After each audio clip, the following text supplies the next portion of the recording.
Have you ever wondered what the last teaching of the Buddha was before he left this world?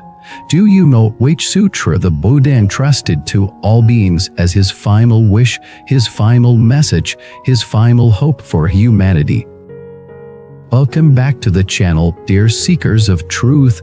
I'm honored that you're here with me today, because we are going to explore one of the most profound and yet widely overlooked spiritual revelations in all of Buddhism, the final instruction of the Buddha and the extraordinary power of the Kṣitigar Bodhisattva Sutra. Today's video is not just a lesson, it is a spiritual transmission.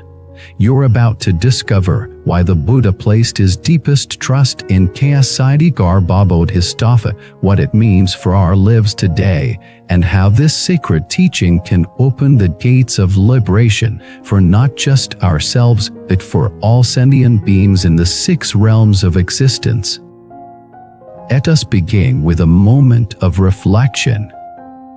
The Buddha, having spent decades guiding beings, teaching the Dharma, and establishing the Sangha, prepared for his parinirvana, the moment he would leave this earthly realm. With the weight of infinite compassion, he considered what final teaching he should leave behind. What would he say to beings who would never see him in person?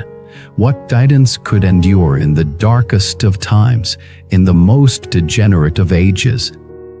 And so, he revealed the Sutra of Kṣitigar Bodhisattva. In this scripture, the Buddha introduces Kṣitigar not as a remote celestial being, but as the very embodiment of boundless vow and infinite compassion. Kṣitigar, known as Kurth treasuries or Kurth store, Beta vow so vast, so immeasurable, that it shook the heavens and moved all Buddhists to tears. He vowed, until all the hells are emptied, I will not become a Buddha. Only when all beings are liberated will I attain enlightenment. Imagine that. While most of us work to escape suffering, Kṣitigar chose to remain within it, to walk into the depths of hell itself, and not to judge, not to flee, but to rescue. He walks among flames with a smile, calling lost souls back to the light. This is not mythology. This is the essence of the Bodhisattva path. But why did the Buddha choose to entrust the world to Kṣitigar? Why this Bodhisattva among so many? Because the Buddha foresaw that after his passing, beings would descend into an age of great spiritual decay. In the Dharmanding age, ignorance would rise, faith would diminish, desire would rule, and morality would crumble. In such a world, conventional teachings would no longer reach the hearts of beings. In such a time, only a vow as vast as Kṣitigar could prevail. You may be wondering, how does this apply to us? What relevance does an ancient vow have in our busy modern lives? Everything. Because right now, we are living in the very age the Buddha described. We see the chaos, the confusion, the suffering, the forgetting of sacred truths, and in this era, it is not enough to simply seek peace for ourselves. We must become Kṣitigar-like. We must carry the light into the dark places. But how? The Kṣitigar Sutra gives us the answer. Teaches that even ordinary beings, through sincere recitation of the sutra and the name of Kṣitigar, can generate boundless merit, not only for themselves but for their ancestors, loved ones, and all sentient beings trapped in suffering. Let me share with you a story. Young woman named Leon lived in deep sorrow after losing her mother to illness. He felt lost, guilt-ridden, unsure if her mother had found peace. One day, he stumbled upon a book about Kṣitigar and decided to recite the sutra in honor of her mother. Every evening he lit a candle, knelt down, and read the scripture, not mechanically, but with full emotion, with tears in your eyes, calling on Kṣitigar for it. Expast. One night, he dreamt of her mother standing in a field of golden light, smiling. The mother whispered, "Thank you, my child." Found peace. Jan woke up with tears, not of sadness, but of liberation. This is not a fantasy. Countless people have shared similar stories, experiences of healing, transformation, and contact with realms beyond the physical, all from the sincere recitation of the Kṣitigar Sutra. What makes this sutra so powerful? It speaks directly to our deepest karmic burdens, our ties to past lives, or ancestral debts, or fears of death, and the uncertainty of what lies beyond. It offers a path not only for liberation from the cycles of birth and death, but also for helping others across realms, parents, siblings, children. Friends can receive benefit when one person takes up the practice of this sutra with sincerity. And you don't need to be perfect. You don't need to become a monk or isolate yourself. You only need sincerity, regularity, and heart.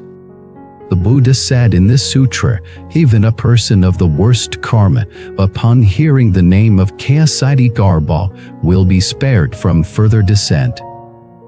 That is the power of a name filled with vow. Now let's go deeper. Kṣitigar does not represent escape from the world, but engagement. He teaches us that the true path is not found in fleeing suffering, but in transforming it. When you take up his practice, you are not just chanting, you are stepping into a sacred lineage of vow. You are telling the universe, I will not turn away. It will be light in the dark. It will remember the forgotten. It will lift the fallen. This transforms your own heart.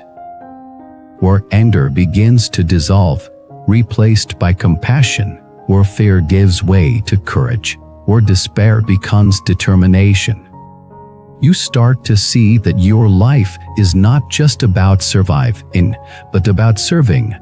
That your suffering is not punishment, but the ground for your awakening. There's another story of a prisoner who had committed terrible crimes. His isolation, he found a worn-out book about Kṣitigar. Something stirred in him. He began chanting, not for forgiveness but to send light to the people he had harmed. Years later, he said, my body is behind bars, but my soul is finally free. That's the miracle of this teaching. It doesn't require you to be pure. It purifies you through the process. And most of all, it reminds us of something we forgot, and that every single being, no matter how lost, carries the seed of awakening. Even those in hell. Even those in hatred. Even you and me. This is the teaching the Buddha left us. Not a doctrine of superiority, not a religion of escape, but a path of radical compassion, a vow to save all beings before saving ourselves. So what can you do? Start by learning the name Kṣitigar, his stuffer. Chant it daily, even a few minutes. Read the sutra slowly, with care. Even one paragraph with sincerity is more powerful than reading volumes without attention. Dedicate the merit, not just for yourself, but for those who suffer in silence. Visualize Kṣitigar standing tall, holding the staff of power, the jewel of light, fearless in the face of darkness. Let that image be your guide. In times of despair, call upon him. Moments of doubt, remember him. In acts of service, embody him. This is the practice, this is the path, This is the Buddha's final gift to us. Not just a scripture, but a living transmission. Spiritual technology designed not to escape death, but to conquer it, not to avoid suffering, but to turn it into compassion. Thank you for watching this video. I invite you to take up the practice to explore the Kṣitigar Sutra and to share your journey with others. Please like, subscribe, and comment below if this teaching touched your heart. Together, let us carry the light of Kṣitigar into the world. Until next time, may your path be filled with vow, light, and liberation. See you in the next video.